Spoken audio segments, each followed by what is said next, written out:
Welcome back, everybody, to another episode of the League of Inches podcast.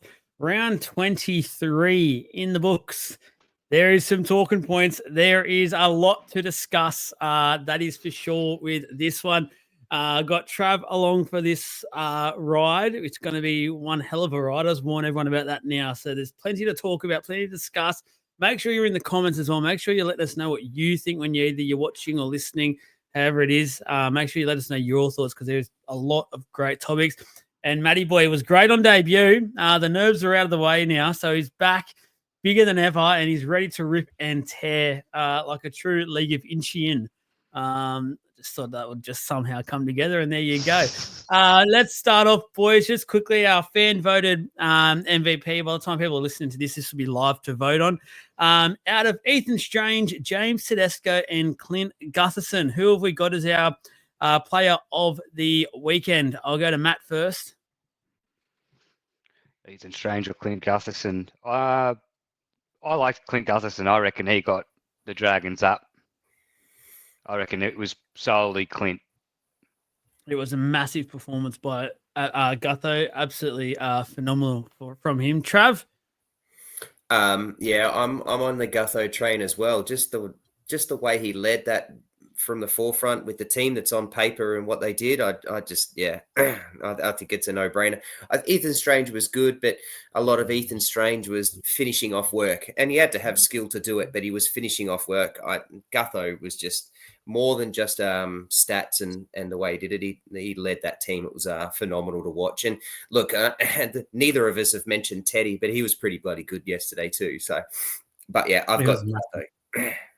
He was massive, but because it's really hurt me Supercoach wise, I'll jump on the Gutho train as well. But to be fair, like I'll probably give it to Teddy. I thought Teddy was pretty good. I did vote for him in our team of the week, so I'll give it to James Tedesco. Enough of that. Firstly, shout out to obviously Sava Sports, our apparel sponsor. Firstly, the hoodies. A few orders for these already, but make sure you can see myself and Trav wearing them. Trav has a much better view than I do of the actual hoodie. They're absolutely amazing. So make sure you message the page if you do want to order yourselves a couple, just one, or they are phenomenal. They're really, really good. Not over the top either in terms of you don't feel drowned in them. They're just, I reckon they're perfect. So and shout out to Caxton Street Brewing Company as well. Depending on how we are feeling, there is potentially something happening next weekend at the Caxton Street Brewing Company. Fingers crossed. Who knows what's going to happen? Trav is absolutely in the gutter at the moment. He is not good at all. The fact he's on here is a miracle in itself. And not to make it about myself, but I've been around a little man that's a bit sick at the moment. So no doubt I'll probably be getting something soon as well. But we'll try our best to be there before that massive game next weekend for the Broncos versus the Dolphins.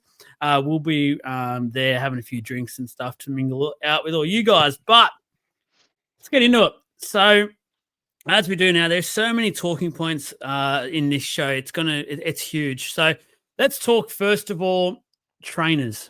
Let's talk the trainers impacting NRL games. We saw it again pop its ugly head in that last game there. Nowhere near to what it was last week. That's for sure. Potentially, depending on how the bounce of the ball went, things like we'll never know, but it could have led to or prevented the Cowboys from having a dropout there, depending on how the ball was going to bounce, things like that. But we're not too sure. Fact of the matter is the ball once again hit a trainer, or was the game was impacted by a trainer, which I personally just think is absolutely insane to be talking about this at this level of the game. Like I go down and watch park football and that a lot.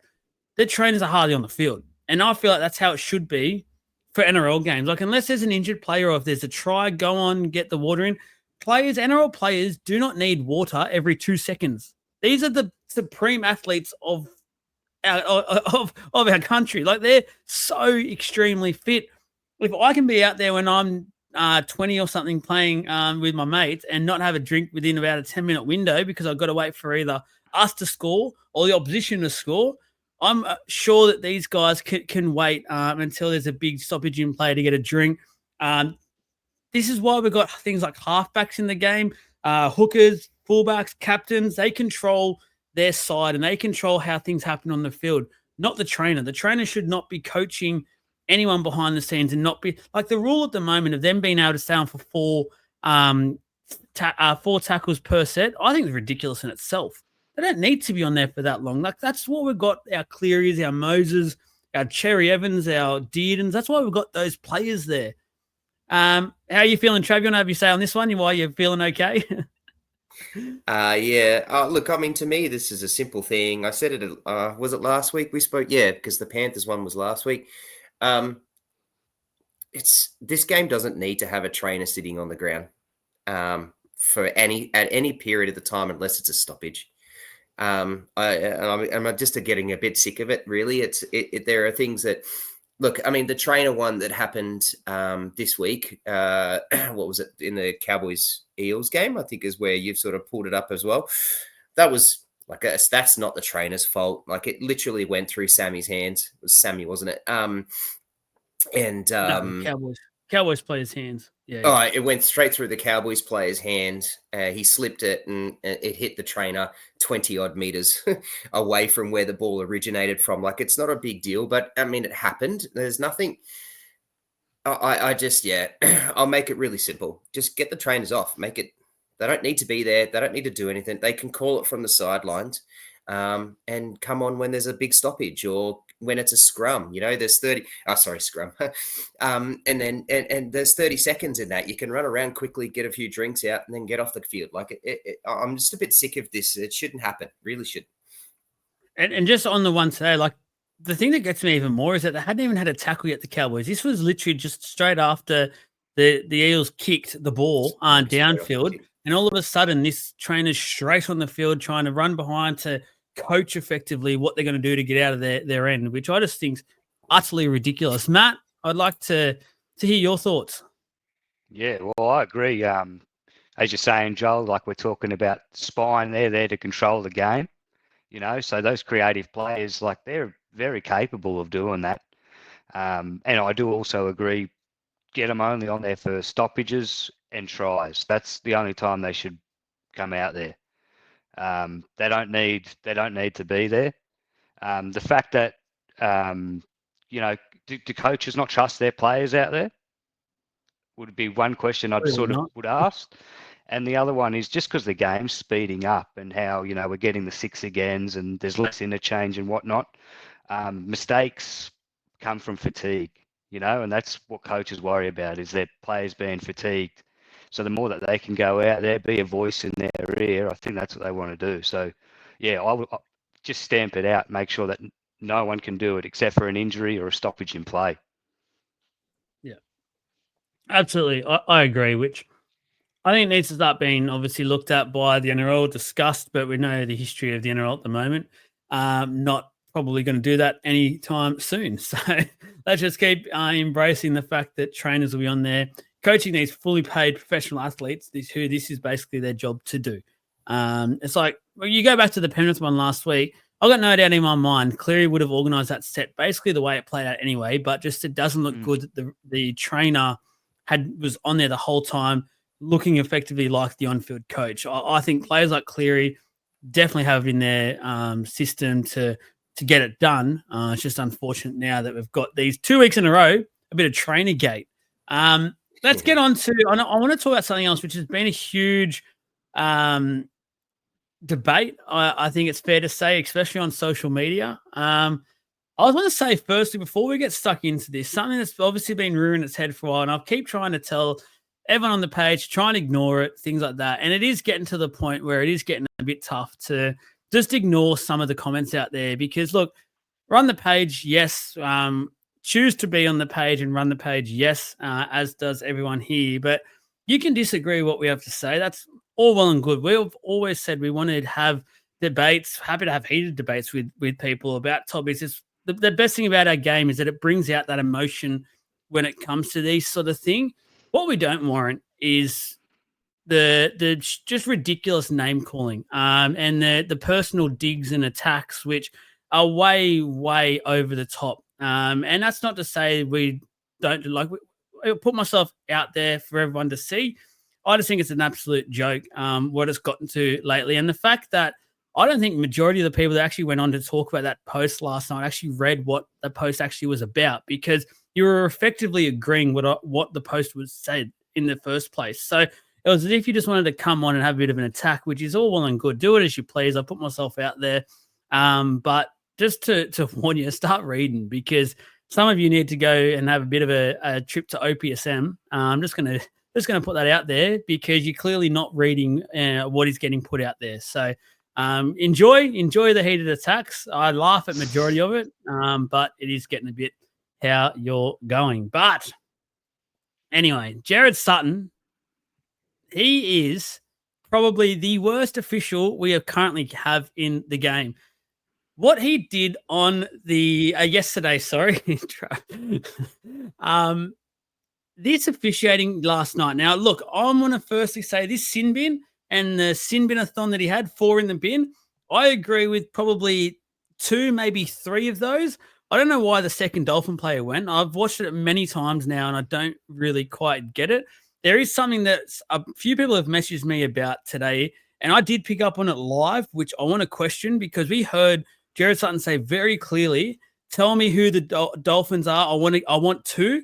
Why are you saying you want 2? What, just to level it up? Just to make it so it's fair? No. If the Roosters were literally, Spencer wanted to punch on. He instigated that, so that was 10 in the bin. You've already given him a warning. That's 10. The way White carried on, grabbed the player from behind and yanked him, 10 in the bin. I can wear that first Dolphins player getting 10 because he sort of was there initiate. I can get it. But the fourth one, Molo, like, what did he do that 6 other Dolphins players, first of all, didn't do? They all came in together to just sort of separate it all and have each other's back. So you're either getting it, you're going to get 10 off in the sin bin, or it should have been 3 at max. That's the first thing. Secondly, the over officiating had nothing to do with the sin bin. Like I said, majority of them I agree with. So that's the officiating. That's what he decided to do. What I didn't get was how he clearly had no control whatsoever over that game, and found it probably intimidating how over the top that game was getting, and how emotional it was getting, and how tense. And he probably didn't like the fact that he probably felt like he had no control over that game. But I loved it. I think every rugby league fan out there loved what we've seen last night, in terms of 2 teams knowing full well how big those 2 points were. It was a 4-point game because they're so close on the ladder, and they wanted to go at it. Let it happen. Let it happen. You don't need to be blowing silly little penalties galore just to try and get control back over the game. I think it was absolutely ludicrous, Matt. What were your thoughts on this game? Yeah, it was looking like a good game. Can you still see me, boys? Not now. Yep. It sort of froze. Yeah. Sorry, I'll throw it to Trav while you're sorting that. Yeah, just fix it up. Sorry, man. So I'll jump in here. First of all, do I think Jared Sutton? I think that's a huge call, because I don't think Jared Sutton's the worst ref we have. But bloody hell, there's not great standards to be comparing him to anyone else, is there? They're all a dead heat. They're all a dead heat. And you know what? Like, I've said this about, what was it, 12 weeks ago, like at least 3 months ago. I'm just so sick of talking about this. Like, I don't want to talk about the referees, and I don't want to do this referee bashing and that, because I have so much respect for officials and in any sport, and how important it is to have in any sport. Like, and unfortunately, the officiating is always the easy thing to have a go at in any sport, because it's, you know, we don't like to take ownership over our behavior, or we don't like to take ownership over our own team's performance, and we try to find blame in everything. And it's a part of Australian culture as well to talk about some of and be so negative and do this, which is something that we can talk about another time. Jared Sutton's performance on the weekend was horrible. I totally and utterly agree. I think he did. I have no problems at those moments for him to actually try and rein it in and sort that out, because he needed to. Like, the fact that, like, when like Lenu literally walks in like that, that's bad. That's not a good look for the game. That should never happen. We're not in here with this ice hockey garbage, man. Like that's a culture thing in ice hockey, and I get it, and that's not it. Like, and that's a different sport, man. Like that, they do that with the helmets, and then once the helmet comes off, the fight gets broken up. Like, that's just a bad look. And so I have no problems with the ref coming in to say, right, we got to send people in the bin. I got to pull this in. You're got to pull your heads in. Like, this is ridiculous. I have no problems with that. And I have absolutely no problems with him over officiating to a degree after that for a little while. And even before that, because Lenu was ready. Like, you could see it was coming. Like, you could just see where this game was with the way that the Dolphins started off with their physicality and the way that the Roosters did as well and how they backed it up. So I've got zero qualms at all. I'm not on the same path as you, Joel. I'm not angry at what you're saying. I don't disagree with what you're saying.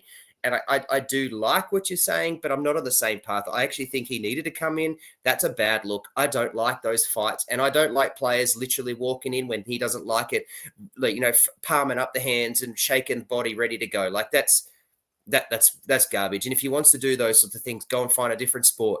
And I get that NRL is gladiators, and I get that it's a physical sport. I understand that. I just don't like it. I don't like what I saw there, so I have no qualms with what Jared Sutton did, except for the fact that I don't like the where's my second? Like, literally, he's talking, where's the two? Like, I need to find the two. Just I've got to even it up. Like, that didn't need to happen. That was silly. But yeah, I got my point. Just so you're aware as well, I have no problems at all with the sin bin. Like I said, my only problem was that I didn't think it needed to be evened up. I thought it should have been 2-1 for on the Roosters players being sin bin.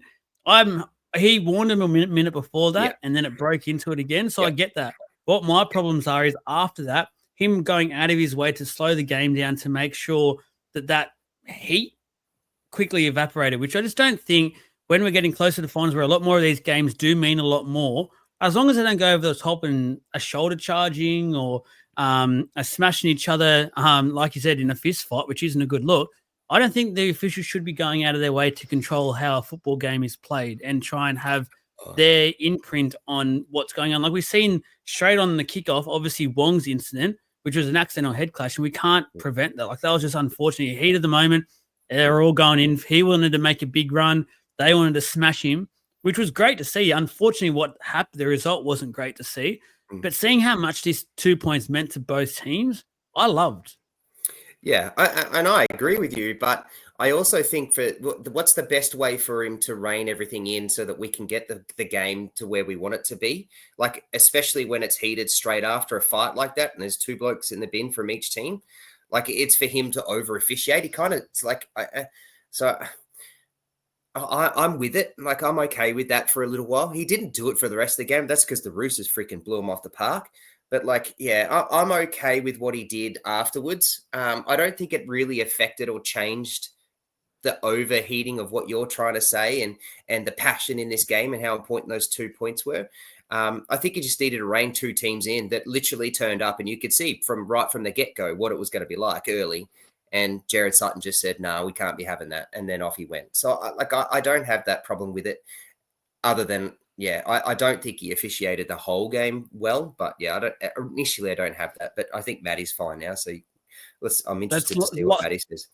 Live cross. Let's go back to Matty. Yeah, audio, visual issues there, boys. We're back. Yeah, I sort of probably sit on the other side of what Travi says. Like, I get that there are going to be a section of fans that will not like what they saw there, but personally, I do. I love that shit. Like, yeah, the shaping up, whatever. I wouldn't mind to see him throw a couple personally. That would have been pretty sweet. But he's given us a meme to use for years now. Thank you, Spencer. Yeah, mate, it is good stuff. You can imagine the captions over it. But yeah, I like it. I've got this Origin box behind me. It's got every game from 1980 to 2016. There's so many punch-ons on those DVDs that just bring back so many good memories, like everyone loves 2010 Origin Game 3 at Suncorp, where Steve Price gets knocked out and then Queensland do the high kick to Kurt Gidley, and then it's young on for young and old. Like, I love that shit. But yeah, we can't have it, so it is what it is. But yeah, with the ref, I wouldn't have mind just seeing it sort of, sort of stay on that sort of wavelength for a while, that trajectory. Like, I thought it could have been a bit of a fun game. As soon as it went to 11 on 11, the Roosters handled that better than the Dolphins did, clearly. The scoreboard says that. And yeah, the competitiveness was out of it pretty quick. Donahue did hit Wong, and that was still pretty fun, like Paul Wong and whatnot, but that was still pretty exciting. But yeah, after that, it was sort of dead in the water. As the neutral, I was on the edge of my seat. It was shaping up to be a really, really good game. Yeah. And I've seen a few of the comments sort of said today, the fact that the NRL will use a lot of that game in their promo stuff over the next year or so. You can guarantee that. So it just sends a completely, like, it's just a confusing message. Like, the NRL obviously want to have cleaned up the game a hell of a lot, and we support obviously what they've done there. We don't want to see the deliberate shoulders to the head, things like that. We don't want to see the uncalled for biff, things like that. But you also just got to, I like seeing some heated games at times, like I said, but I just felt like the officiating wasn't great. And that's not taking anything away from the Roosters, which, going into the next point, another point where Roosters fans may be thinking, oh, this is an attack. It's not taking anything away from Roosters at all. I think the Roosters were the better team. It clearly showed that last night, and they're looking really good now for finals football. And I think if they get to the finals, I'll say now, I think there'll be a lot of teams that won't want to verse them either, because they've got some really good players in that team that are starting to come together at the right time of year. And if you get on the wrong side, we've seen of Spencer and co, yeah, it could be a real smash-up derby style of game. But going into just that heated part of that contest where it was close, and I think it was either level at the time or Roosters were just ahead. They got the warning. They got told to calm down. Spencer was starting to get into his mood. So was White, which I haven't really seen from White before. I was a bit surprised by that from White. And then we've seen obviously what happened literally like 2 minutes or so later after a try, where we've seen in the past, like, if it's over the top, they can actually take the try away and the penalty can go against you depending on what actually happens through all of that moment. So I think the Roosters need to be careful because they've got some players there that can bubble over the edge quite quickly. And as we've just said, when you go into either finals football or in the lead up where they've got some big games now where they still need to win a couple to make finals, they need to calm themselves down a bit more. Like, they're sort of, how do I say it? They're sort of like a boxer sort of thing. You let them, or a caged dog. You just have them in the cage. You just let them go, and they go crazy. So, Matty boy, what are your thoughts on the Roosters in handling that situation? And it could be sort of an Achilles heel moving forward. 2 words, boys. Next week, Reed Marnie. They versus the Bulldogs. Now, as if he isn't watching that thinking, oh, Spencer, yeah, I'm going to bait you. He's done Jack Hetherington in the sheds. We've seen what Reed can do. I think that will be awesome viewing. I will not miss that game. No. And that's what you mean. And that can easily go against the Roosters, and they can self-implode, which they need to get. And we've seen it in the past with them. I just think back to whenever they play South Sydney, and to be honest with you, more times than not, they're the team that gets they suffer more from South Sydney and getting so heated, and South Sydney seem to handle it a lot better. So we've seen in the past this Roosters team can basically self-implode, and I think hopefully for their sake, this is the moment where Robbo will just bring him back in and they'll have a chat about it this week and go, we've got to be better. And like, apparently now Spencer's part of the leadership group. If you're a leader of that club, you can't be carrying on that way you did. That was embarrassing. Trav? Yeah, I agree. It was handy that he got a try. He actually played pretty well in my eyes from what I saw. So that sort of mates up for it. I'm very surprised he only copped a $3,000 fine. Kind of feel like he probably needed a little bit more than that for that behavior, but it is what it is. That's where it's at. I don't agree as such. Like, I know how you say the Roosters self-implode kind of thing. I don't know. Like I can't remember a time where they have like properly self-imploded like that. Like last year they were top 4, and it was the 2 major injuries that cost them their year. That they were walking into finals literally with what probably their most informed team, and it was only the Sam Walker injury. And then was it Radley as well that really threw him out. Coincidentally, Sam Walker's come back, and have a look at what they're doing. They're a scary as team. And then you have a look at what the rest of them are doing in terms of like even Angus Crichton starting to find that Australian form of what we know and love as an elite 2RF, second row forward. That's super coach talking, sorry. Okay. Always find a way. Yeah, I do, especially this week again, hey. Like the combo between Walker and Savala, as much as I didn't want it to happen because I really liked what Sandon Smith's done this year, that Savala-Walker combo just works. Like I love watching Walker, depending on how he leads that team, and then just gets them into a position where he knows it's going to be a kick. So he places himself and then gives it and makes sure Savala gets it for a really good kick. Like, and that's not saying Sam Walker can't kick, but man, I just love how he's playing to those strengths and what he's done with that group. On the weekend, they rediscovered the fact that if they give the ball to Mark in decent positions, he's going to score and he can run.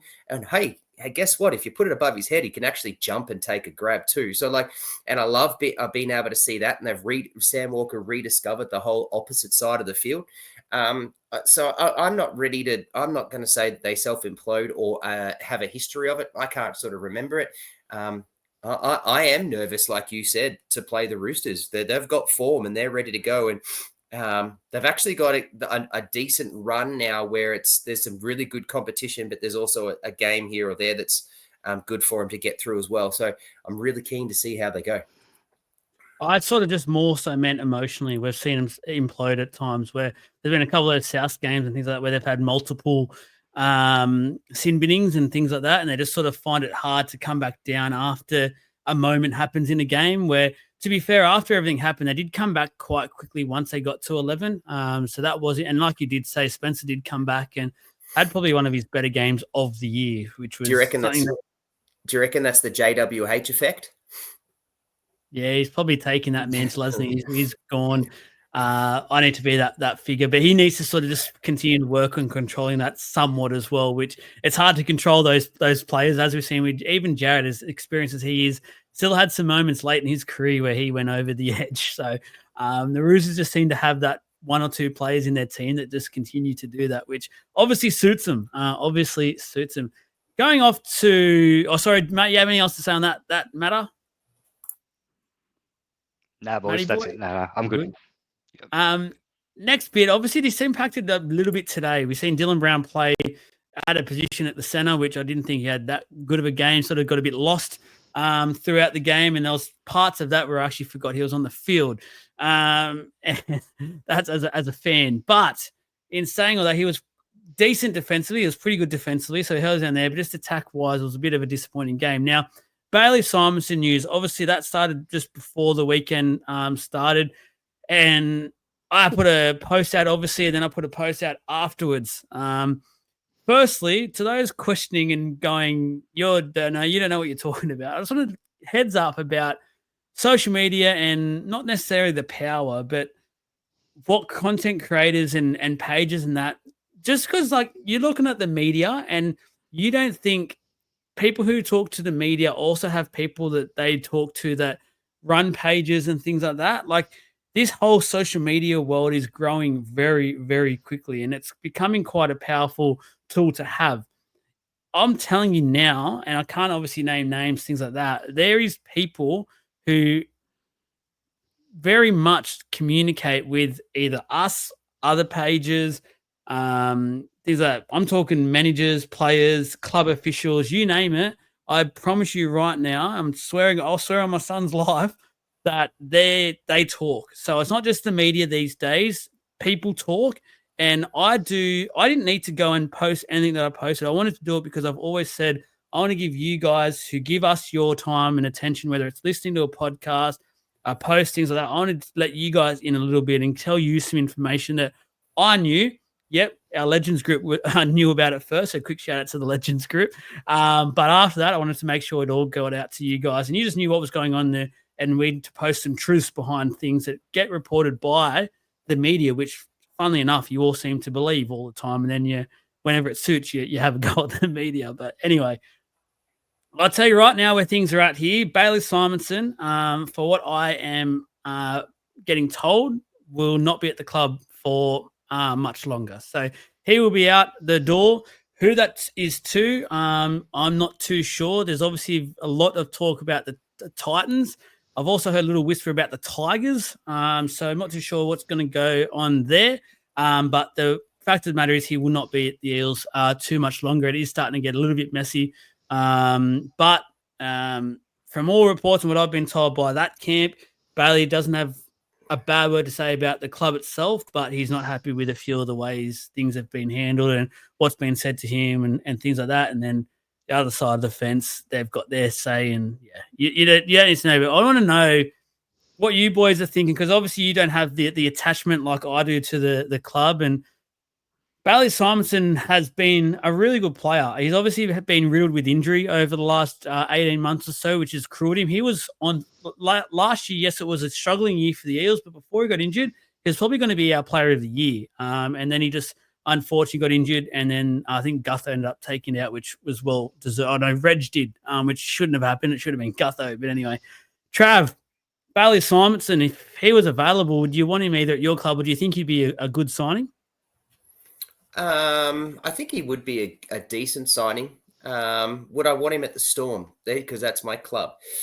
Yeah, I wouldn't say no. Depends on how much he's asking for. I have this feeling that he's going to ask for a little bit of money here, and has a bit of the what is it? What am I looking for? I suppose a bit of the arrogance around. You're not playing me where I want you to play. So this is what I'm going to do a bit of a whinger here. And I don't like that attitude. So, but that's something that I know that me and that would knock out of him. So here's what you're going to do. Either do it or piss off. See you later. We're happy to cut ties with you. And I know that the Storm would do that. So I'd be happy to have him there. Do I think he can play? Yeah, absolutely. I think he can play. Do I think the Titans would do with him? Hell yeah, they would. They would love him. But I'm just not sure they've got the culture to manage what he would do right now and what he's doing right now. And I don't like what I'm hearing. I don't like that. I'm hearing that he's saying, I don't want to play. Well, he's saying he doesn't want to play centre, doesn't he? So, well, that was what was being reported. His camp is basically, my source from his side of the fence has told me that that's not the case, but this is the thing about rugby. It's a funny game, guys. There is so many sides of stories. You just got to sometimes meet in the middle, and that's the truth. Yeah.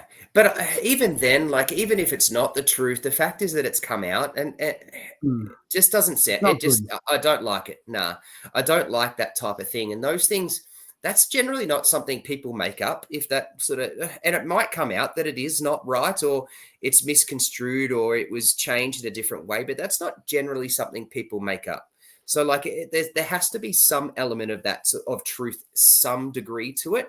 And I don't like that. I don't like players sitting there demanding that and doing that. And I think Riles has actually got a history of this year of having a player who demands where he wants to play and going, well, actually, no, I don't like that. I want to put you here. And and that's to Lomax. And I love the way that he did that and what he did. He said, yeah, all right, we're going to put you here. But then I reckon he probably sat him down and said, here's the stats. Here's where it's at.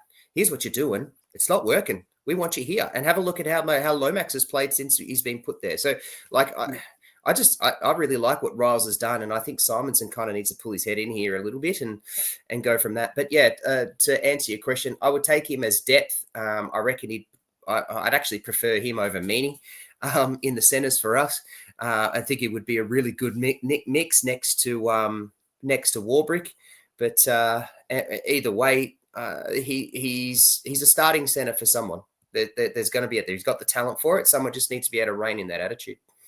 I absolutely agree with what you're saying in terms of he shouldn't be demanding position. I hate when players do that. It doesn't fit the culture that currently Riles is building at the club, which I think anyone, even the most harshest critics of the Eels, can see is currently working, and it's slow. It's slow. There's a lot to do, and it's been a massive job so far, but Riles has definitely turned the right corner, and there's definitely some downhill movements happening at the moment. Matty boy, what are your feelings around, first of all, I guess, the situation at current hand, and then if you reckon he'd be a good signing either at your club or elsewhere?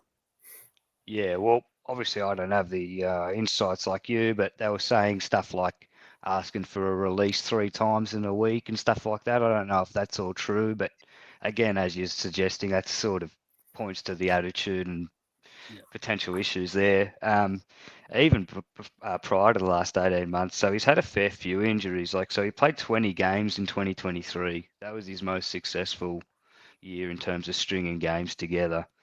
But he did his shoulder in the 2022 grand final, pretty sure. Had surgery on that, and he was playing on a partial ACL tear. And ACL seemed to be a part of his injury history as well. So you're sort of taking a bit of a punt if you're a club, going into the question, do I want him, a 27-year-old that's done multiple ACLs? I think I can find probably someone else that could do a job, That's sort of how I look at it. He averages 14 games a year for the Eels, so he hasn't. Yeah, you have injuries, other players come in and do a good job. You get left as a second, third string. That's just what happens. So that's rugby. Yeah, and it's sort of, there's other people out there talking about, he's apparently, when he left the Raiders as well, that wasn't the cleanest of departures. He kicked up a bit of a stink about not playing fullback at the time. So there is a bit of history there, which doesn't wait well for Bailey in this situation. So who knows what's going to happen? But I will tell everyone now that I'll be very, very shocked if he's in the plans of the club moving forward and he lines up come November 1 back at training. He will not be there. So just an interesting discussion now about where he'll end up, which we'll talk about more probably over either the Wednesday show or when more news comes out about it.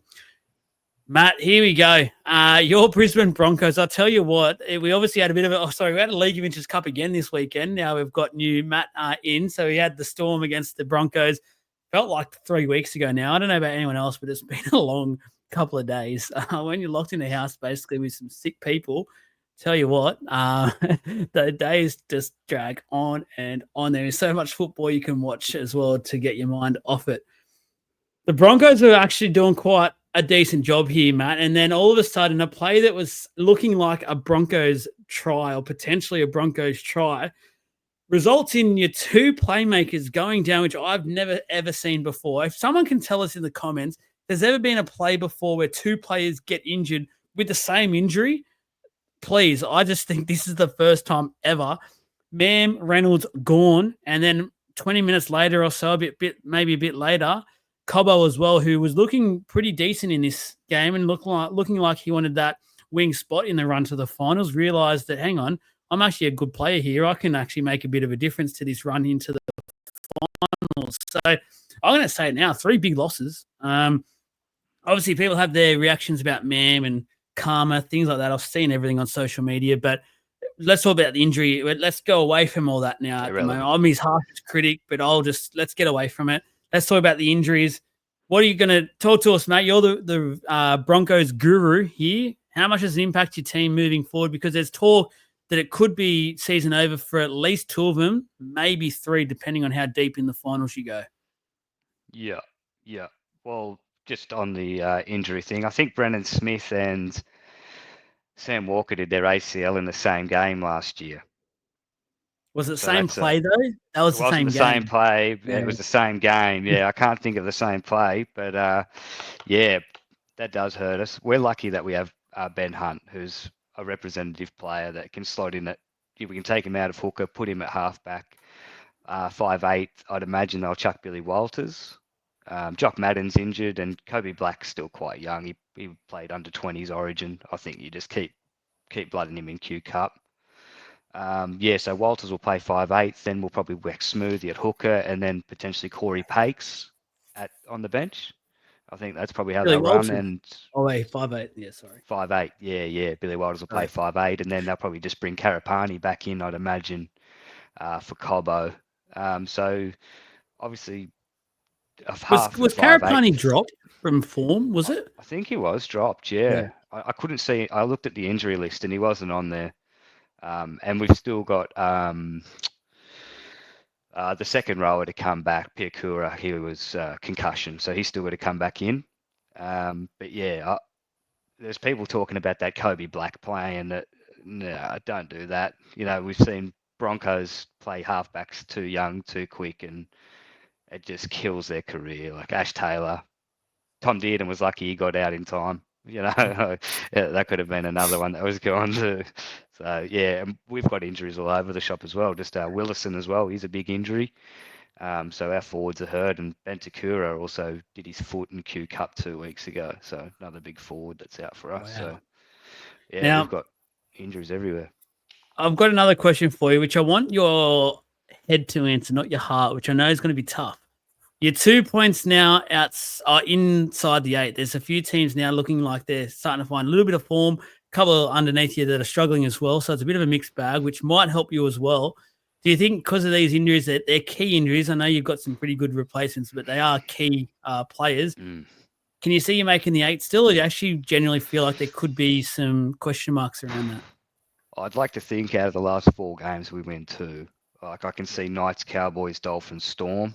I would not expect us to beat the Storm, which is the last round, even though it's at Suncorp. We just doesn't. They'll happen. be playing for minor premiership by then, so yeah, they've got a bit to play for. And then Dolphins, at least, like there's no Herbie. Like it's a good time to play them, I suppose. But even still, like they're not the easiest beats.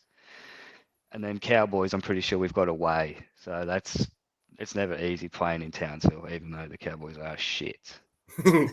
don't say that. Todd Payton will say, don't say that. We don't want him against us any more than you already. Right, how many games have you coached, Matty? No. I feel like I could maybe do a better job than what he's done this year. Jeez. He's got a good roster there. And then we've got Newcastle are at home as well. But yeah, win that. Same goes for Newcastle. You should get it done. You should get it done. And to be honest with you, I like the fact that Ben Hunt won't have to compete with Reynolds in getting control of that football side. He'll just be, this is Ben Hunt's team, let's go type thing, which I actually don't mind while Reynolds is out.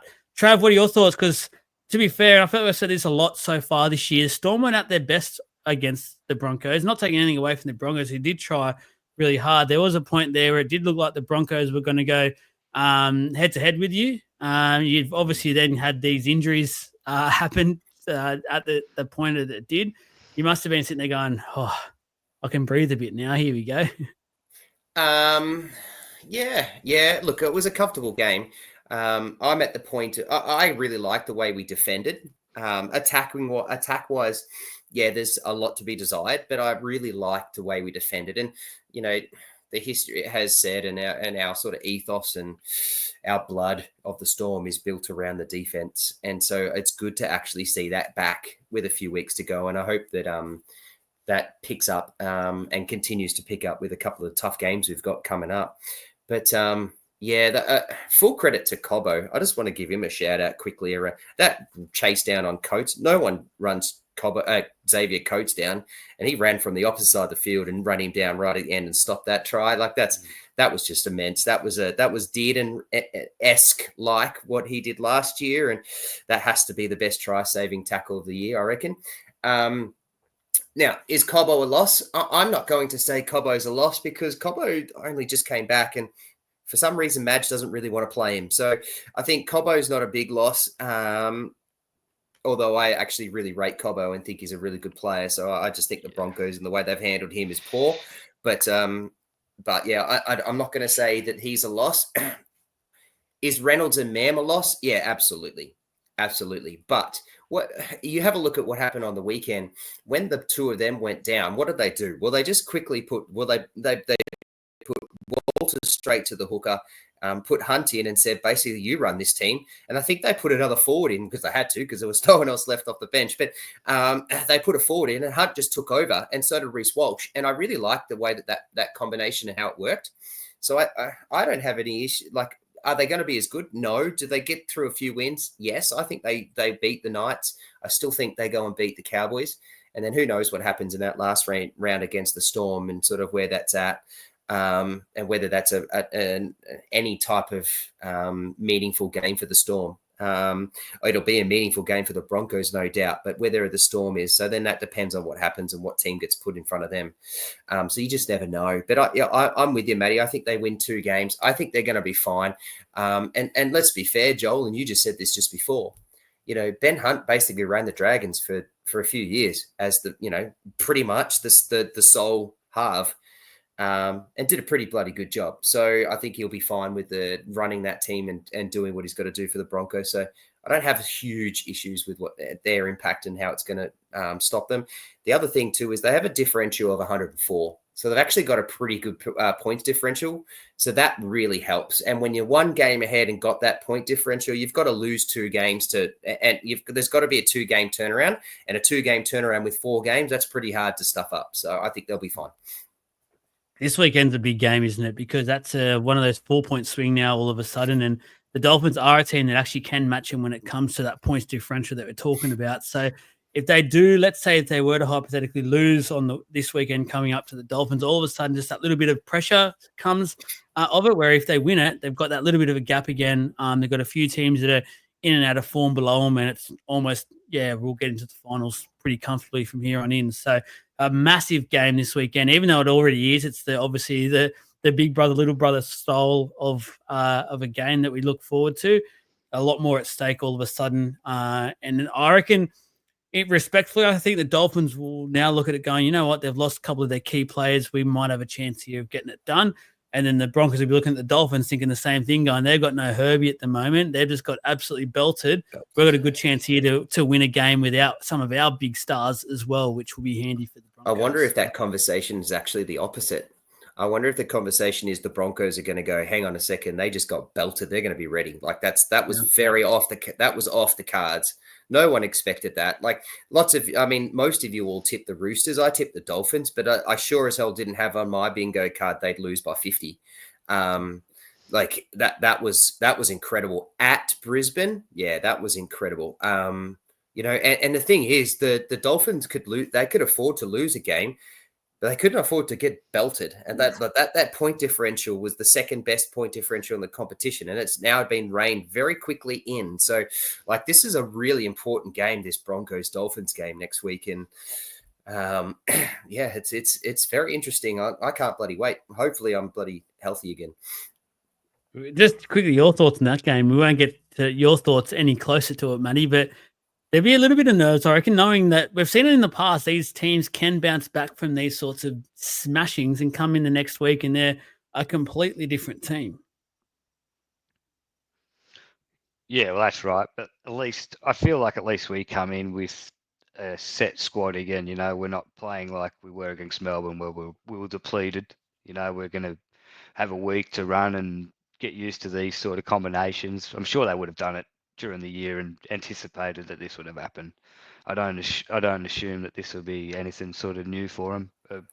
Ben Hunt's he's sort of a like for Reynolds. Like his kicking game probably isn't quite as good, but he might be a little bit faster. But they're both slow. Who cares? It'll just be how Reece Walsh plays with him. That it'll be as simple as that. I think the Mam loss is the biggest for Reece Walsh. Like those two have the nicest combination, and anytime that Mam's been out through whatever, Walsh his form has struggled. So yeah, I think that's a big key. I think that's a good point, though. Sorry, Joel, I'll jump in. I think that's a really good point. Like the Broncos started playing well. When did Mam come back? Basically, when they started playing well. Like it's funny how he's changed that and what he's done. Like, we can't deny how good of a player Ezra Mam is and what he means to you guys. And the fact is now he's out for 6 weeks. That's a horrible loss. Yeah, that's massive. That's a horrible loss. But let's put it the other way. Like Ben Hunt started in the halves, and they had Pakes as the starting hooker for most of the year, for most of that start of the year. So it's not like it's not like Ben Hunt's just been thrust into a position that in a team that he's not played before. Like, okay, it'd be different. He's not playing against Reynolds, but he's actually played the halves for most this year until just recently when he's come back from his injury and gone into hooker, which is where everyone said that was where that was the combination they all wanted. So I don't think it's going to be that bad. I actually think it'll be a really easy adjustment for the whole team. Yeah, with Reynolds and Hunt together, they were both sort of senior players. So I felt like whoever was playing dummy half, it was very confusing as who they were going to hit first every time. You know, two very experienced players. Now Hunt, he's the definite leader there. With Walters, he can play that second fiddle and just, you know, play that open side. So I actually think it might work better than it did at the start of the year. Walters could just run. Like that's his game. Yeah. He loves that. Let's just let him run and just dig into the line, run straight and go. Like early ball into space. Yeah. Yep. I agree. Just quickly for everyone out there, just a shout out to What's Your Team as well. We've currently got a $200 gift card giveaway. Go head over to our social media, Instagram or Facebook. I've starred the post, so it's on top of our either screen. You'll get a chance to tag your mates. Every entry is every tag is an entry into the draw. It will be drawn on Thursday. You get $200 to spend at What's Your Team, and just get all the merch you can get to help support your team in the run to the final. So again, appreciate the support from What's Your Team. The Penrith Panthers, talking about teams that look comfortable and they just ooze success, don't they? The Penrith Panthers, they were round 8, last on the ladder. Many people wrote them off. I was one of those and said they've just lost too many games. They can't do it this year. Unfortunately, we're going to see him bow out this way. We all would have liked to see him at least get knocked out in the finals and someone actually earn that. And now it looks like it's going to happen. And at the moment, they look on course to be in the top 4. It's not a sure thing yet. I know the Warriors are faulting. The Penrith Panthers have a really tough month of football coming up. They've got the Storm at home. They've got the Raiders out at Mudgee. They've got the Bulldogs at a core. That's going to be a massive game. I reckon that could be one of those big crowd-drawing games.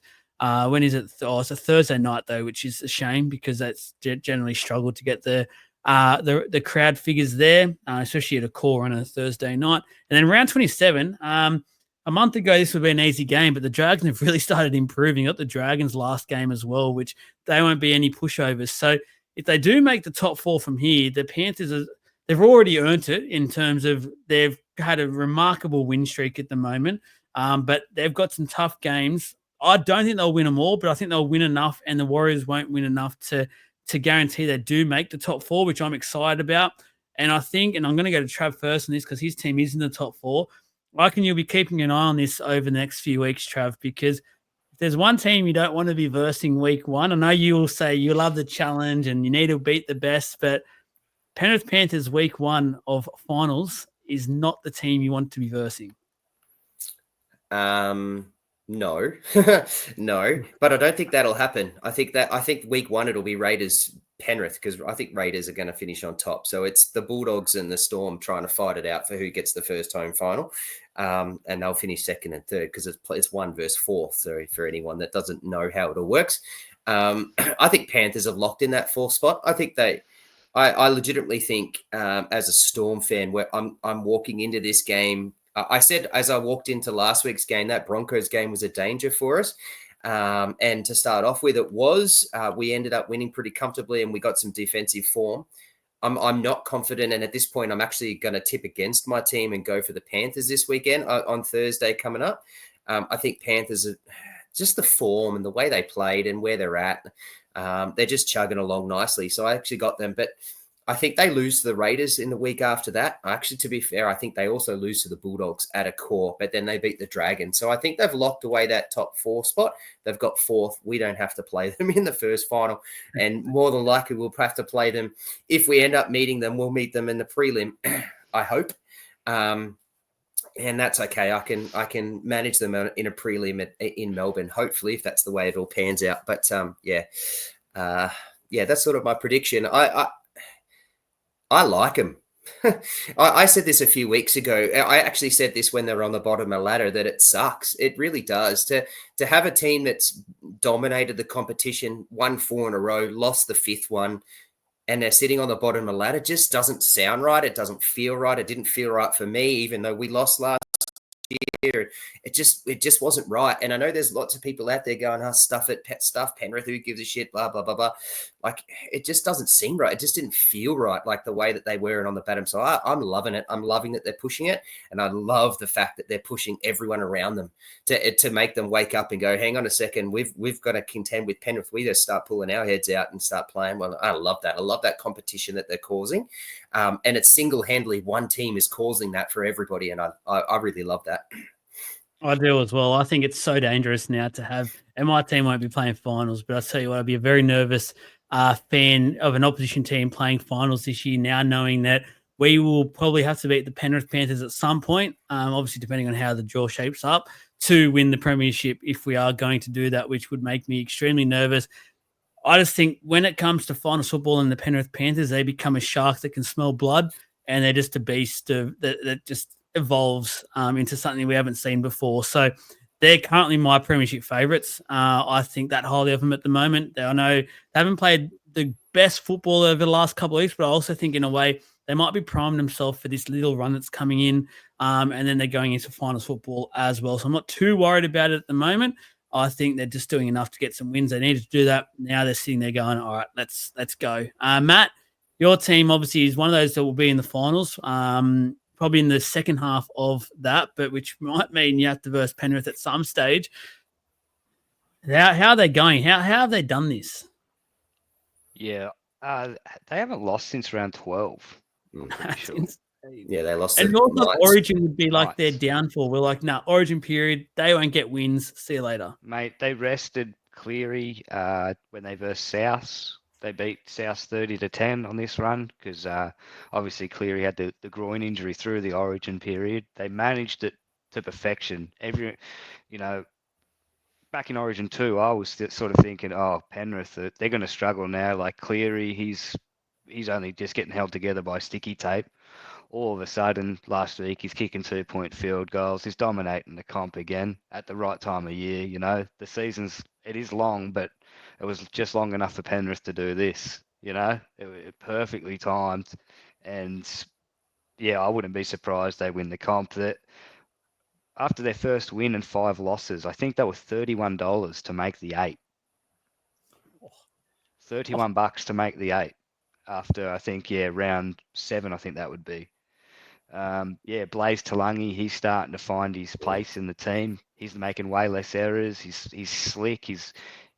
They saw it way before me. Like as fans, sometimes we can be quick to sort of go, that's not, no, that ain't it. But they were persistent, and it shows what, just digging in and just having some faith in a young player can do, because he's playing really well. Yeah, no, he's found his own, hasn't he? He's sort of, and I love the fact that Cleary has a lot of confidence in him now, and you can see that in their game, that he just goes to him so much now, and it's like, you make this decision, which I love. Yeah, just need Yo to come back. Yeah. But geez, Papali'i was pretty bloody good on the weekend too. So, I mean, like that might be a form-finding game for him too, which is only going to make them even better. But there's so much. I got so much admiration for what they've done this year. Like, you think about what they lost again. Like and who's had to come in and replace them. Thomas Jenkins was a dude that they just sat there and said, "Hey," like Cleary goes, "Hey, you couldn't make the Newcastle list. Come and give us a go. Come and have a summer with us and have a look what he's doing." Just got 230 meters again on the weekend with a try. Like, Brian Toto is starting to become the Brian Toto. Like, I watched that game and thought, Brian Toto was pretty good. He wasn't too bad.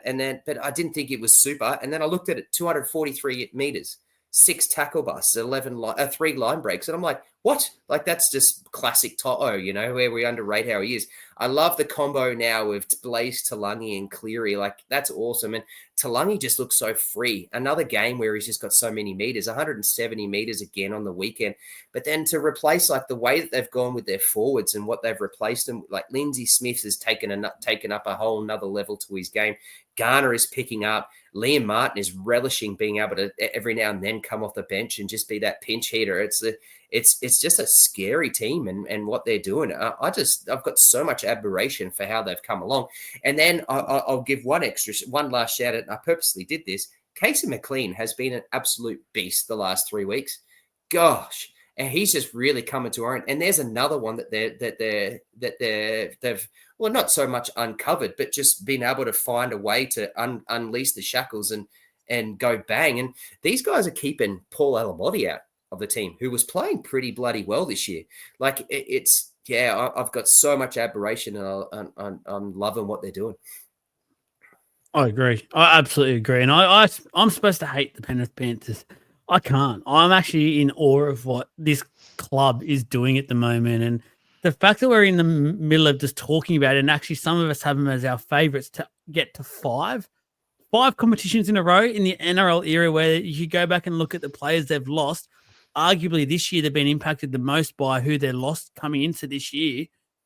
Absolutely insane to where they are now. And I think it's pretty insulting to them. Some of the comments that I've been seeing around, whether it was on our post this morning and some other things, saying that it's the officials are helping them, like that's absolute bullshit. That is absolute bullshit, sorry to say, but they are working their asses off. Like Trav rightly said, some of those players, there's teams out there who wouldn't probably name them in their top back lines and things like that. But here they are doing a remarkable job. And they're orchestrated by the likes of Cleary and Yo when he's there, things like that. It's just been a remarkable turn and rise in their form. And one final shout out I'll do, Lindsay Smith. Like, he has been sensational this year. All year, he's sort of just kept him there. Now they've lost Yo. I feel like Lindsay Smith has stepped up quite well this week, going off Yo. But yeah, shout out to Penrith, who I think have been absolutely sensational.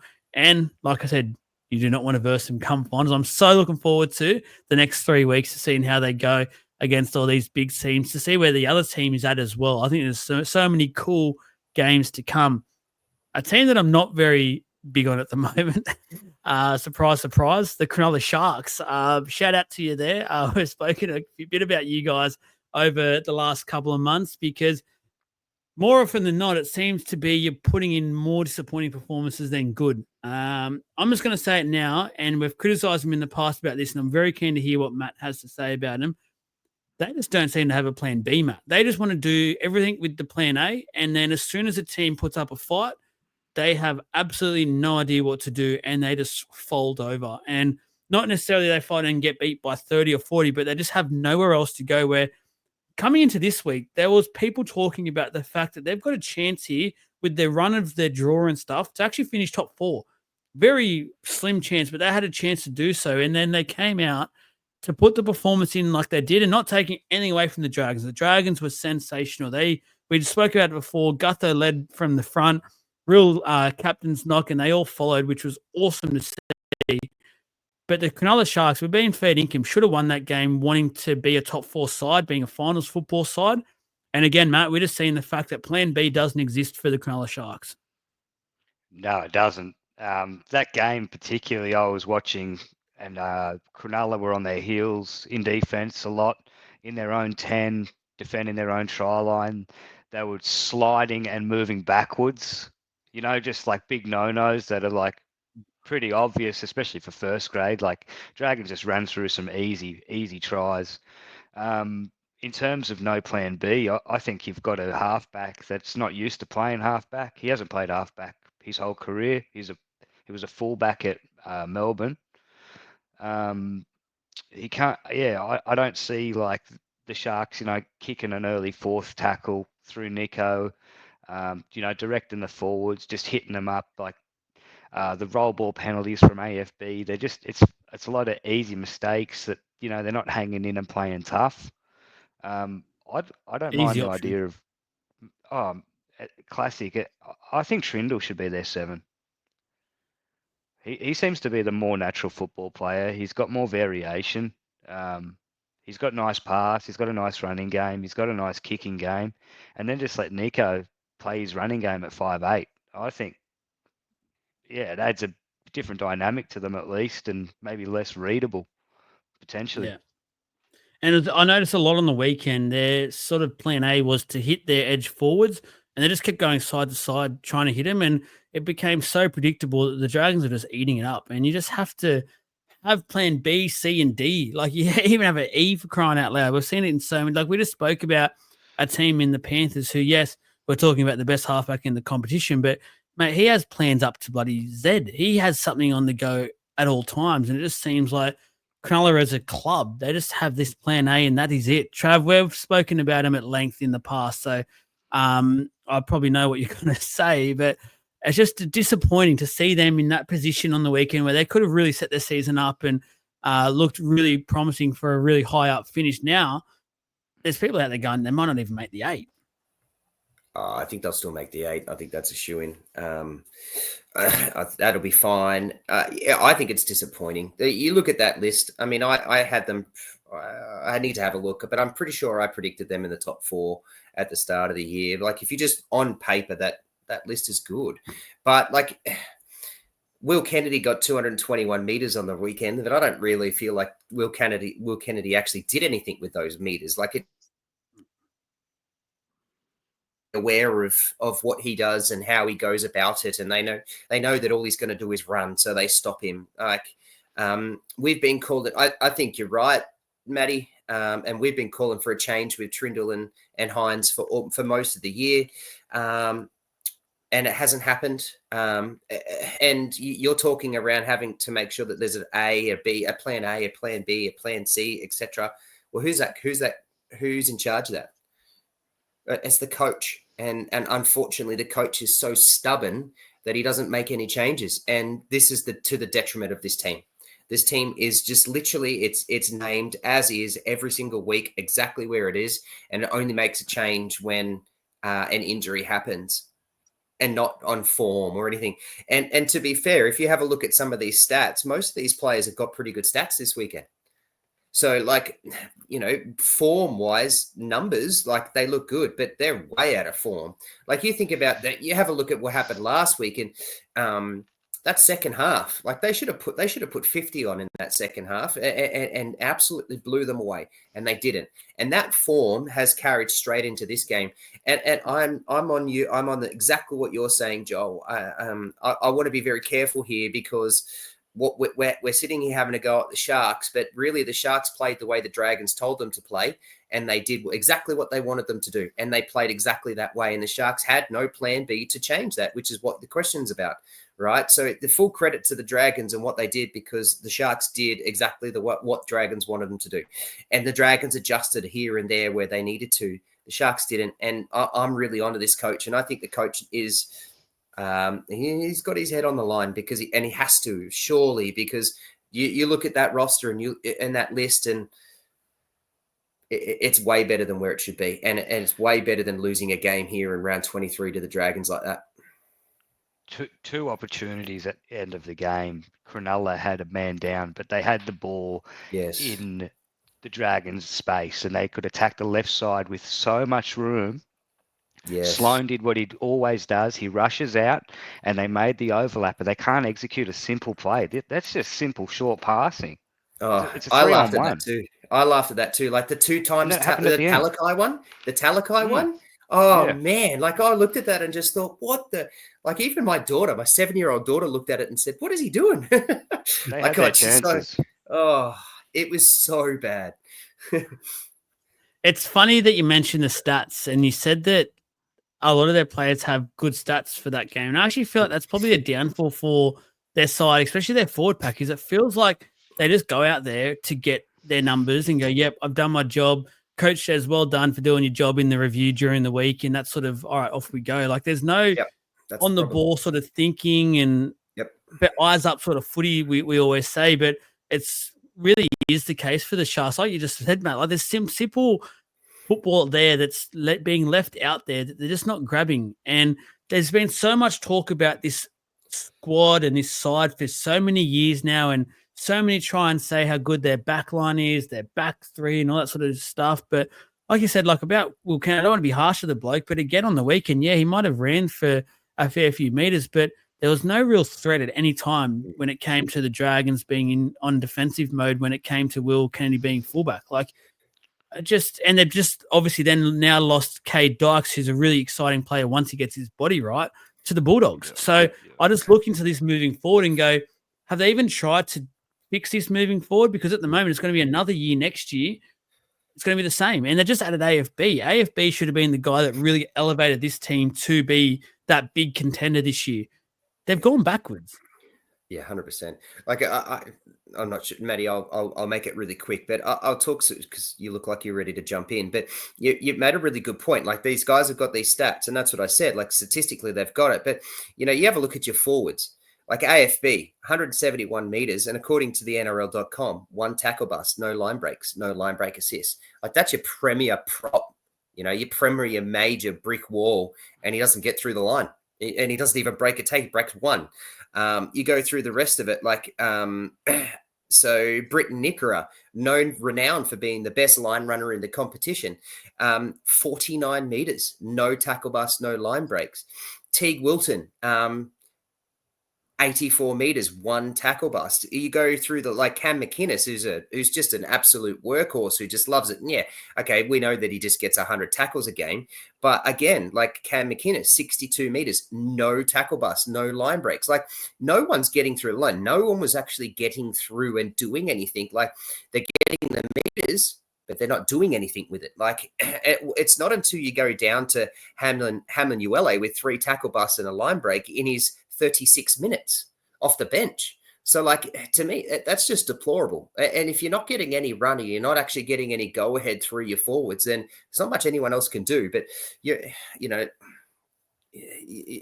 it must be pretty easy to line up against the Sharks and put all your pressure on the forwards, knowing that you got Trindle and Hines in the halfback, who most likely are probably not going to turn it on for you and be a danger. That wasn't quick, by the way, but it's just a heads up, Matty. Whenever we mention quick, you probably just go the opposite. So it was 2 minutes. Go on. No, just on Cronulla, that right edge with Hines, Nickora, as you were saying, and Ramian. Yeah. They haven't scored a try in about 6 weeks. Like that side has just been dead. Trust me, my super coach knows about that. yeah. Nickora was my guy I was supposed to be, and he's just done the opposite and absolutely screwed me. So him and Wilton used to score so many tries. Wilton got a pretty bullshit try on the weekend. I don't know what Sloan was exactly meant to do there, but they're up. Yeah, they need to change it all. Their coach, it sort of says, just because you played the game doesn't mean you're going to be a great coach. We're seeing it with Peyton. Craig Fitzgibbon, he played for Australia. He played for New South Wales, played for the Roosters. He won comps. And, yeah, he was a forward as well. So, look at that. This simple game plan. He might be too close to some of his players. That might be the issue there. So, you never know. Yeah. Like some of these coaches get themselves into a bit of a tangle by, obviously, he not recently retired. He wouldn't have played with any of these guys, but he's sort of still in and around a lot of clubs, being close with them at rep level and things like that. But yeah, it's just I feel like he has to make a couple of harsh calls throughout this off season that just shakes the place up. It's in desperate need, in my opinion, for like someone just to grab him and just shake him and just be like, wake the F up, please. It's like that though, isn't it? It must be so hard to be a Shark supporter, because like you just have to look at it and think, man, our team should be so much better. Like we should be almost unstoppable, and it's just not. And then there'll be people that will come back and say, oh, well, we've got no rep quality players. You don't have any currently, but you have a lot of players in there who either are international players that play for some of the island nations, or they're on the cusp of, they're in that battle of getting that origin spots. So it's not like you have a bad squad at all. You've got a squad there that many, many clubs out there would love to have. So that's not an excuse at all. You've got a lot of really good quality players. And also that's your decision by a club recruitment and retention purposes to get those sorts of players on big money who aren't rep players. So knowing they're not going to miss out. And they're also missing Kale Ero. Yes, that's been a massive loss. KL, that's a huge loss. KL, yeah. He might come back with Kyle now after everything that's happened. He might go, you know what, I'll go back to Kyle after this. Don't say anything contentious. We don't need that. No. Alrighty, last one. Yeah, I love you as well. My draft team really wanted you, but anyway. Tino's manager has confirmed this morning that he will be testing the open market come November 1. I had a bit of news come out to me. It was sent to the Legends group as well, guys. So make sure if you want to know this sort of stuff, head to the Legends group, $2.99 per month, Facebook group. All the in and outs. The betting group this week again went off. There was a few boys in there that were seeing them like beach balls, but gamble responsibly, of course. But go and hit those group chats up. It was fantastic this weekend, and the Supercoach side of things. But I've been told that apparently Tino loves the Titans. He actually does love the club, and looks very. I don't think he'll leave the Titans. I'm feeling like this is a play to get some more money out of the Titans, to be honest with you, and I think that's his manager is trying to do that. I don't think the Bears are a realistic option. By all reports, being down in Melbourne when he did have that time there, it was a bit of a struggle family-wise, which I can understand. But if that's the case, I don't think Perth would be an option at all. So I do think, personally, I think Titans he will stay at.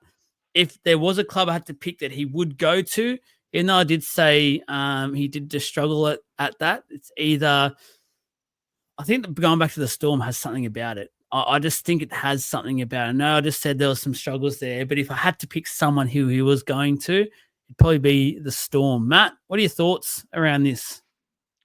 Yeah, so I Googled Tino's manager, Simon Mamio, I think his name is. I might be pronouncing that last name wrong. But just a few weeks ago, he was quoted saying, that we might have the first $2 million player in the NRL due to the expansions and whatnot. So I think you might be on the money. He's trying to squeeze a bit more cash out of the Titans. Lighten up. Yeah, so I think it could work for both sides. Like the Gold Coast have got, it's been pretty obvious. He's got a heap of ratchet clauses in his contract. So I think they could probably play a bit of we'll pay you some more. Let's get rid of these and have a bit more security for the club.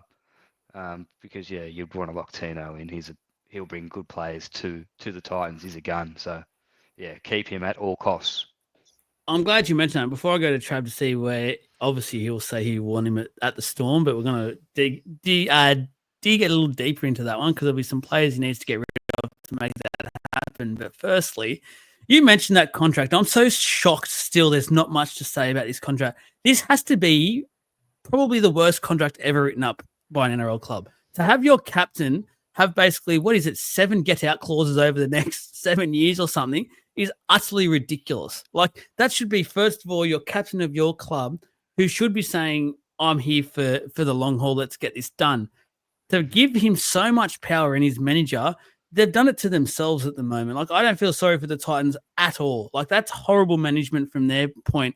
They need to keep him, though. That's the thing. Like, if he's currently on $1 million, they're going to need to go to 1.3, 1.4 to make sure they keep this guy. Like, they're going to have to pay him overs because them losing Tino, I don't want to know. I don't want to look at the Titans' future without Tino at the moment because that's for their few fans out there. Like, that's not a good place to be at. They need Tino to stay. But I just think that contract, whoever ticked that off and goes, yep, let's do it, that is a joke. Like, if that was a big Sydney club that did that, we'd be hearing a lot more than we currently are hearing about that.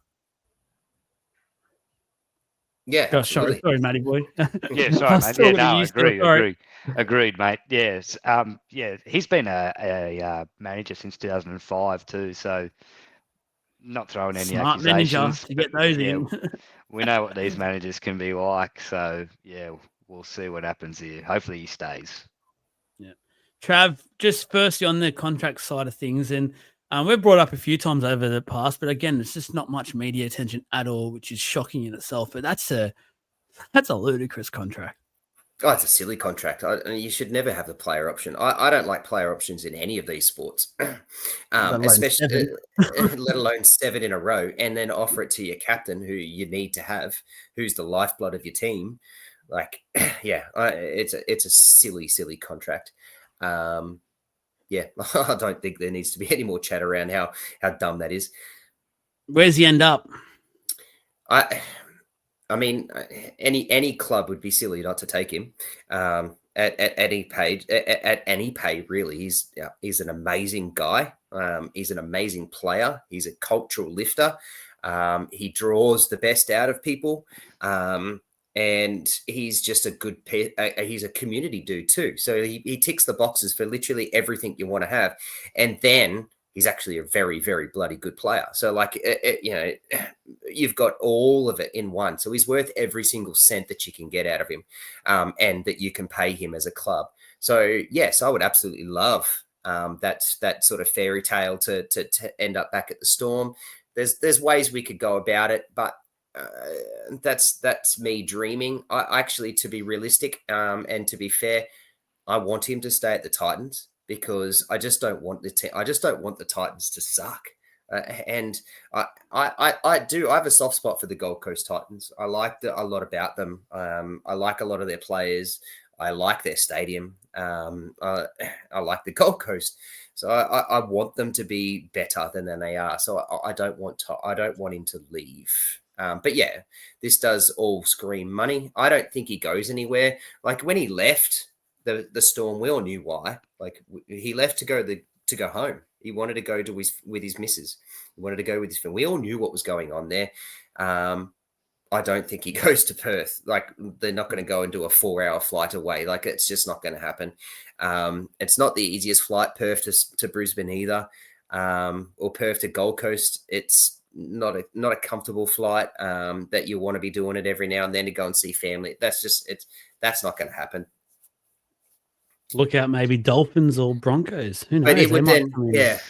So if the Titans end up stuffing something up here, which, I wonder if JC has anything to do with whether Tino hangs around and he starts looking at some of the talent that's in this list and goes, well, you're about to let one of our best up and coming guys go. I want out of here. Surely he just goes to Brisbane or the Dolphins. Like, I just think that to me is kind of the no-brainer with his family and what that means to him. Yeah, for sure. Quick question for you. If signing Tino means you lose Munster, would you do it? Yes. Yes. Matty's not in his head. He'd do the same. I love Munster, but Munster's, towards the end of it. I also have no problems with Munster going to Perth. He's going to make 1.5 mil. That's a nice way to end his career. Munster's given us everything. I'd love Munster to be a one club player, but that would potentially mean that we keep Pezzett because he is on these long-term. He's on a long-term deal with us, or we just picked up Cooper from the Newcastle Knights as well, who's a natural-born 6, and everyone raves about him. So, I would lose Munster to pick up Tino. Interesting. All right. What about this? Would be a fun one. Would you lose Liero and Nas to sign Tino? And how quickly would that happen? It would happen before I took a breath. I couldn't blink quick enough for me to sign that contract and get rid of them. Oh, wow. Tell you what, there is about 3 or 4 more talking points we could have done tonight, but it was a massive show already, as you have all seen. But Matty boy, thank you very much, mate. Second up, no second podcast syndrome for you. You were sensational. Cheers for having me. It's good to be back. Just turn the page. Turn the page. We'll go again. It was a point proven. Yeah. Mic drop. Boom. Trav, you battled very well tonight. I reckon you're faking the sickness, mate. You're supreme. I wish I was faking this, but it is what it is. Well done, mate. Very well done. Thank you. It's a good one. That's all right. I hope you all enjoyed getting the comments. Go into the giveaway as well, please. Like, subscribe, all that jazz. And again, hit the Legends group up if you want to get any of the inside goss, Supercoach news, betting, you name it, it's in there.